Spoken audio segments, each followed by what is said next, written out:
de repousser l'élection jusqu'au 15 décembre 2024. Il y a un problème, une crispation à Dakar. On a vu les quelques échauffourées qui ont eu lieu à Dakar. On a vécu les événements de mars 2021. Qu'est-ce que le club de Dakar doit faire ou va faire dans cette situation? Je vous ai écouté et vous avez dit le président de la République semble avoir des difficultés. Moi, je dirais plutôt, Monsieur le Président de la République a créé des difficultés. Les difficultés ne sont pas allées à lui. C'est lui qui a créé les difficultés. Parce qu'il a été élu président de la République pour résoudre nos difficultés. Absolument. Et pour résoudre même ses propres difficultés. Mais nos difficultés et ses propres difficultés sont encadrées, créées, tenues par une charte fondamentale qu'on appelle la Constitution.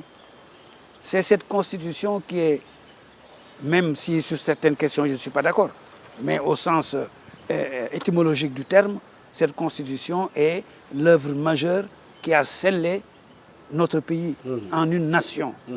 Mais cette Constitution doit être respectée. Quelles que soient les circonstances, la Constitution doit être respectée.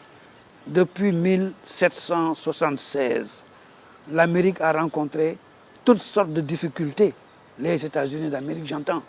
Mais jamais, jamais au grand jamais, un seul chef d'État américain n'a osé toucher à la Constitution des États-Unis et à ses amendements. Or, l'Amérique a connu la guerre de sécession, a connu la Première Guerre mondiale, a connu la Deuxième Guerre mondiale, a connu l'assassinat du président Kennedy. Mais ce sont des grosses difficultés.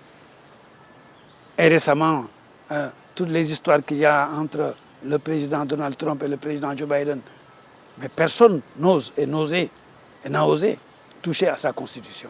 Or, j'ai le regret et j'ai la tristesse même, et pour des raisons personnelles, de constater que notre constitution a été violentée par Monsieur le Président de la République. C'est lui qui a créé la difficulté.